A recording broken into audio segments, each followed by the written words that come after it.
Hello everyone. তো আজ সকাল থেকেই এইরকম বৃষ্টির ওয়েদার, অনেক দিন পর গরম থেকে রেহাই পেলাম। তো কিছু কিছু ঝাল ঝাল তো খেতে ইচ্ছে করছেই। তো গতকাল রাতেই আমি প্ল্যান করে রেখেছিলাম যে আজকে কি রান্না করব। চিকেনটাকে ম্যারিনেট করে রেখে দিয়েছিলাম, এদিকে আলু ভাজা চলছে আর তার সাথে পেঁয়াজ কুচি, টমেটো সব কিছু রেডি ছিল। এখানে কাজু বাদাম বাটা ছিল, এখানে ম্যারিনেটেড চিকেন, সেটাকেই দিয়ে দিলাম কড়াইতে একটু পর। এখানে চিকেন কষাটা চলছে। আমি আমার মতো করেই করেছিলাম, অল্প করে চিকেনটা, যেহেতু বাড়িতে আর কেউ খায় না সেভাবে, তাই। তো চিকেন এইভাবে কষতে কষতে প্রায় রেডি হয়ে গেল আমাদের এখানে।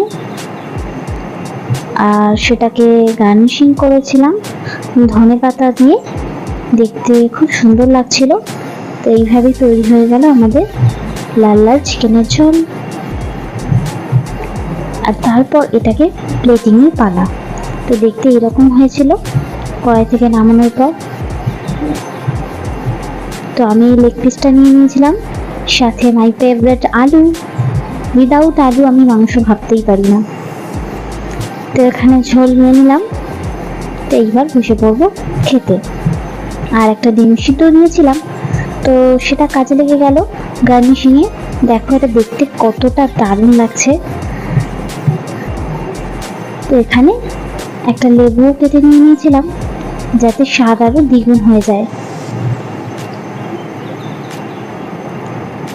এই যে চিকেনের লেগ পিসটা নিয়ে নিলাম, সাথে আলু আর একটু ঝোলও নিয়ে নিলাম।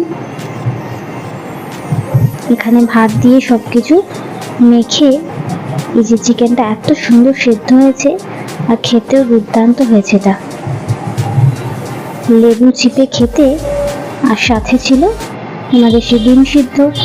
এটা দেখতে যতটা অতুলনীয় লাগছে, খেতে ও দ্বিগুণ ভালো হয়েছিল। তো আমার ভিডিওটা ভালো লাগলে do like, share and subscribe. And ভিডিওটা দেখার জন্য থ্যাংকস ফর ওয়াচিং। টাটা।